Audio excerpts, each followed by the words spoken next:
अस्सलाम वालेकुम नाज़रीन, मैं हूँ शनीला अम्मार और आप देख रहे हैं हमारा यूट्यूब चैनल। नाज़रीन, इस वक्त बड़ी दिलचस्प और चटपटी खबरें जो है मार्केट के अंदर घूम रही है, तो हमने कहा चलें जी कुछ आपके साथ शेयर करते हैं और आपको बताते हैं कि हो क्या रहा है। अभी हुआ ये कि इमरान खान साहब ने जब इस्लामाबाद पिंडी में अपना लास्ट नवंबर में आखिरी जलसा किया, तो इमरान खान साहब ने वहाँ पे एक दावा किया कि हम जल्द ही असेंबलियों से बाहर आ रहे हैं, पंजाब के और केपीके के। फिर उन्होंने कहा नहीं जी हम असेंबलियाँ जो है तहलील कर रहे हैं। तो जब वो सिलसिला शुरू तो हुआ तो उसमें मुशावरत का अमल बहुत ज़्यादा शुरू हो गया। मुशावरत मुशावरत अभी तक खेला जा रहा है। पहले फवाद चौधरी साहब ने आकर कहा हम 1 हफ्ते के अंदर तोड़ रहे हैं, फिर कहा नहीं जी पहले पंजाब वालों से मुशावरत होगी, फिर केपीके वालों से होगी। दरमियान में खबर आई कि जो थे वहाँ के चीफ मिनिस्टर केपीके के, उन्होंने राब्ता किया अपोजिशन से कि भई सन बचाओ, खान तो पागल होया है अब। उसके बाद इधर पंजाब में भी सुना परवेज़ इलाही साहब ने खान साहब को कहा कि खान साहब जो आप चाहेंगे वही होगा, लेकिन असल में जो उन्होंने कहा था कि ज़बानी कमिटमेंट है हमारी असेंबली तोड़ने की, लिख के तो हमने कुछ दिया नहीं है। तो वो खान साहब को उन्होंने कमिटमेंट तो दे दी इसकी, लेकिन असल में वो असेंबलियाँ तोड़ना तो चाहते नहीं थे। तो इसी वजह से उन्होंने ना फिर एक इंटरव्यू में कह भी दिया कि मार्च तक तो अभी असेंबलियाँ टूट नहीं सकती, क्योंकि खान साहब जो हैं उनके अपने ज़ख्म हैं, अभी वो कैंपेन भी नहीं चला सकते। फिर सुना कि उन्होंने तहरीक इंसाफ के अरकान को मनाना शुरू कर दिया कि आप असेंबलियाँ जो हैं उसको तहलील के हक में ना खान साहब को वो दें।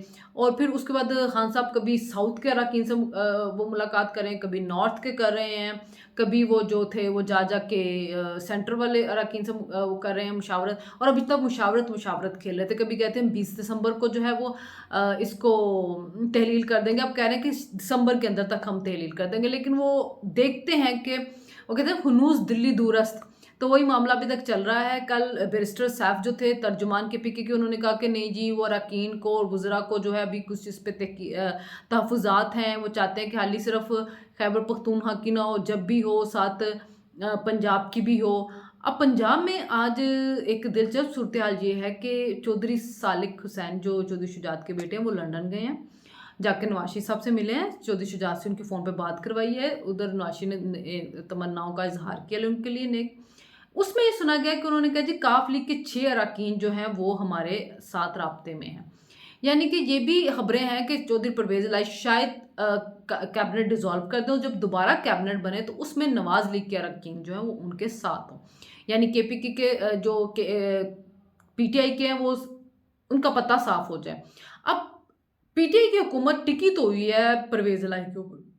उनके 10 जो वोट हैं, वो इनके साथ हैं। वो निकल जाएँ तो पीटीआई की तो पीछे मेजॉरिटी नहीं और उतने ही वोट उधर चाहिए नवाज़ लीग वालों को।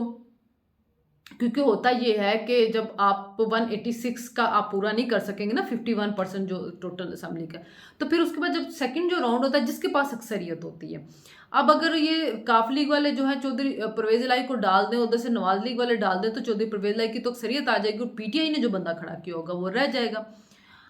अच्छा, ये अगर हो जाता है असेंबलियों की तहलील करने से पहले कुछ ऐसा मामला हो जाता है, तो खान साहब तो असेंबलियाँ तहलील नहीं कर सकेंगे और केपीके वालों ने पहले ही कह दिया। तो खान साहब जो एक सिचुएशन में फँस जाएँगे।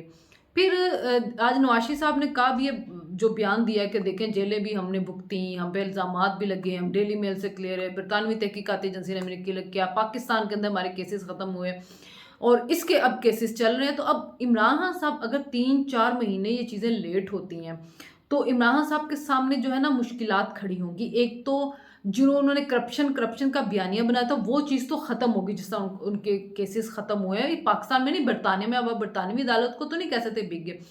फिर उसके बाद खान साहब का अपना तोशाखाना चल रहा है, फॉरेन फंडिंग चल रहा है और ये छोटे-मोटे अभी बड़ा कुछ सामने आने वाला है। अल-कादर यूनिवर्सिटी वाला, इस सब बहुत सी चीज़ें जो है ना वो पाइपलाइन में हैं और जो चलनी है। तो खान साहब की ये चीज़ें जब चलनी शुरू हो जाएँगी और खान साहब अपनी ये चीज़ें लेके जब इलेक्शन कैंपेन में जाएँगे और वो क्लियर करवा के जाएँगे तो बड़ा उससे फ़र्क पड़ेगा। और ये जो कहा जाता है खान साहब जी एंटी एस्टेब्लिशमेंट बयाना देके, एंटी एस्टेब्लिशमेंट बयानिया जो होता है वो खान साहब की तरह के लोगों का नहीं होता, जो पैरों में जाके पढ़ना शुरू हो जाते हैं। आप वोट भी लेते हो और उसके बाद फिर छुप-छुप के जाके मुलाकातें कर रहे होते हैं, उनको कहते थे इलेक्शन करवा दें, इलेक्शन करवा दें।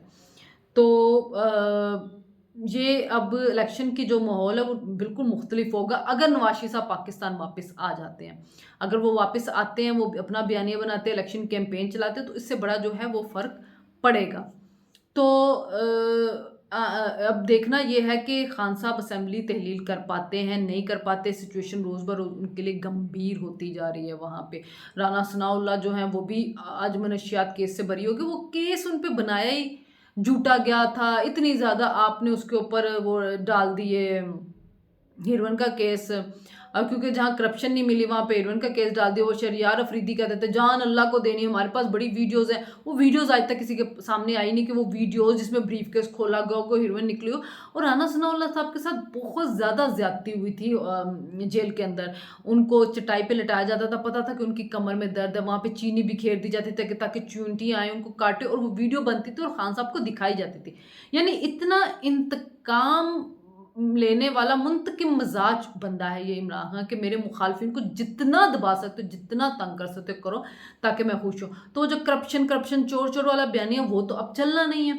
अच्छा, अभी एक सर्वे भी आया कल, जिसमें जो लोग थे उनसे पूछा गया था, जब सितंबर में पूछा गया था पाकिस्तानी लोगों से कि क्या मईशत की सिम दुरुस्त है, तो 77% ने कहा था नहीं, और वो डिक्लाइन करके आगे 56% पे। यानी कि लोगों को उम्मीद ज़्यादा होनी शुरू हो गई और वो कहना शुरू हो गया कि हाँ जी सिम अब दुरुस्त होनी है। मतलब 55 अगर है तो दूसरी साइड पे आपके ये 40% जो है वो हो गए, और ये थोड़ा सा ही फासला रह गया, और उसके बाद फिर आपके ये इक्वल आने के, और उसके बाद उम्मीद वालों के ज़्यादा भी चांसेस हो सकते हैं। अभी आलमी मंडी में भी पेट्रोल की प्राइस कम हुई है, तो सुना है कि 15 दिसंबर के बाद कोई रिलीफ मिलेगा। अगर रिलीफ मिलता अच्छा खासा मिल जाता है तो वो भी बड़ा बेहतर होगा। फिर एक खबर ये भी है कि जो ब्रदर मुल्क है उन्होंने कहा है कि जो इमरान खान का कंडक्ट था, जिस तरह वो हमारे साथ मिलते थे, जो कुछ हमारे साथ वो करते थे, हमें ऐसा हुक्मरान नहीं चाहिए। तो पाकिस्तान के अंदर ऐसे लोग लेके हैं जो पाकिस्तान के लिए काम करने वाले हों, तसलसल के साथ पॉलिसीज चलाने वाले हों। और ममालिक जो थे इमरान ने सबसे ताल्लुकात अपने ख़राब कर दिए। देखिए आपके इर्द गिर्द भी जो हमसाए होते हैं, आप उनके साथ हमेशा अच्छे ताल्लुकात रख के चलते हैं। जो दूर पार के भी होते हैं आपके रिश्तेदार, आप उनके साथ भी अच्छे ताल्लुकात रख के चलते हैं। खान साहब ने हमसायों के साथ भी बिगाड़ लिए। दूर जो ब्रदर ममालिक हमारे थे शुरू से, जो हमारी हमेशा मदद करने के लिए, खान साहब ने उनके साथ भी बिगाड़ लिए। तो दुनिया में इस तरह नहीं चला जाता है कि आप सबसे बिगाड़, या तो आप सुपर पावर हो ना अमेरिका की तरह, तो फिर तो है। जब आप इमदाद और कर्ज़ों के ऊपर चल रहे हों और आप इमरान खान जैसे लॉन्च करके चलती हुई इकॉनमी को तबाह कर देने वाले लोग हों, तो वो फिर मुल्क जो होता है वो सोच समझ के उसको चलना चाहिए और अपना बयानिया बनाना चाहिए। बढ़के बहुत अच्छी लगती हैं, लेकिन बढ़के खान साहब लगाते हो फिर पीछे जाकर पाँव पड़ लेते हैं। अमरीकी सफ़ीरों से मुलाकात हो रही है, उनको कहा जा रहा है हम आपके दुश्मन नहीं हैं, हम आपके साथ हैं। तो ये बढ़के लगाते बहुत हैं खान साहब, लेकिन अपने उनको कल्ट फॉलोइंग को खुश करने के लिए। लेकिन ये जो बरक़ें होती हैं ना, ये ज़्यादा देर तक चलती नहीं, फिर असलियत जो होती है वो सामने आ जाती है। तो एंटी एस्टैब्लिशमेंट खान साहब को प्लीज़ ना कहा जाए, लोगों के पैरों में पड़ने वाले। अभी भी आर्मी अगर इनको कहे तो ये भागे भागे जाए उनके बूट पॉलिश करने के लिए कि जी किसी तरह मुझे दोबारा से वज़ीर आज़म बना दिया जाए। तो जो इनके लोग हैं इनके हाल देख लें। आपके जो शहबाज गिल हैं, उन्होंने जो लास्ट तकरीर की थी यहाँ पे, तो बड़ा उन्होंने एस्टैब्लिशमेंट को बड़ा बुरा कहा। उसके बाद जब उन पे केसेस स्टार्ट हुए तो उन्होंने ना पंजाब के अंदर अपने ऊपर एक केस कटवा लिया मांगा मंडी में, जिसमें एक वो जो साहब थे उन्होंने कहा जी मैं जा रहा था कोई 28 अक्टूबर को, के उस उन्होंने मैंने अपने एक सोशल मीडिया के अकाउंट के ऊपर उनकी तकरीर सुनी, वो आर्मी के ख़िलाफ़ थी, तो हमारे इदारों के ख़िलाफ़ थी, तो एफआईआर काटे जाए, ये इदारों के ख़िलाफ़ है, ये एफआईआर शहबाज गिल ने खुद कटवाई है। और इसलिए कटवाई है ताकि जब वफाक में उनको बगावत केस में या इसमें बुलाया जाए तो वो कहें नहीं जी इनका तो पंजाब में इन पे कटी हुई है। और फिर वो सांस का प्रॉब्लम, दूसरे प्रॉब्लम करके वो इस वक्त हॉस्पिटल के अंदर हैं, जेल के अंदर नहीं है। तो उन्होंने परवेज़ इलाही साहब ने उनको ये सहूलत दे दी कि इन पे एफआईआर जो है वो खुद ही काट दी है ताकि वो पंजाब में बैठे रहें और उनको कोई वफाक में जाना ना पड़े, उनको कोई कुछ कह ना सके। तो ये जो सिचुएशन है जी, ये अब बनी हुई है, क्योंकि मैंने वही कहा ना, बढ़ के ज़्यादा लगा ली जाती हैं, और जब इनको उसके ऊपर कोई मुकदमा या कुछ होता है तो फिर ये लोग जो है वो डर के और पाँव पड़ने शुरू कर देते हैं। पहली बात तो ये होती है कि हम जब आपने बात करनी है, अगर आप असूल पसंद लोग हों, आप हक पे डटे हुए हो, तो फिर आप किसी चीज़ से डरते नहीं हैं। लेकिन चूंकि आपकी नीयतों में खोट होता है तो इस वजह से आप फिर नारे तो लगा देते हैं और अवाम को देख के आप जोशीले तो हो जाते हैं, लेकिन उसके बाद आपको पता चल जाता है कि भुगतना हमने खुद है, हमारे साथ किसी ने आके नहीं भुगतना होता। केसेस बहुत चल रहे हैं इनके ऊपर, तौहीन इलेक्शन कमीशन का भी चल रहा है, तौहीन अदालत भी चल रहे हैं, तोशाना, फॉरेन फंडिंग, बड़ा कुछ है जी। मुर्शद ने बहुत कुछ खाया हुआ है, गड़ियाँ और प्लाट और रिश्वतें, बहुत कुछ खाया हुआ है। तो ये सारी चीज़ें जब सामने आएंगी तो फिर वो जो अगर इलेक्शन का शौक करना चाहते हैं पूरा, तो इमरान खान साहब कर लें। और ये बात याद रखें कि इन इलेक्शन का जो रिजल्ट होगा वो उसी से आगे जनरल इलेक्शन का रिजल्ट जो है वो समझ लें। तो अभी तो खान साहब असेंबलियाँ जो है वो हमें तहलील करते हुए नज़र नहीं आते हैं। अब देखना ये है कि कुछ आगे आने वाले दिनों में क्या बयानिया इनकी तरफ से बनता है। सुना ये भी है कि सदर आरिफ अलवी के ज़रिए ये इस वक्त मुज़ाकरात में भी हैं, ये चार और दूसरे इनके अरकान भी मुज़ाकरात में हैं कि किसी तरह इमरान खान साहब के साथ एकदम मुलाकात कर लीजिए और उनको राज़ी किया जाए कि असेंबलियों में वापस आ जाएँ।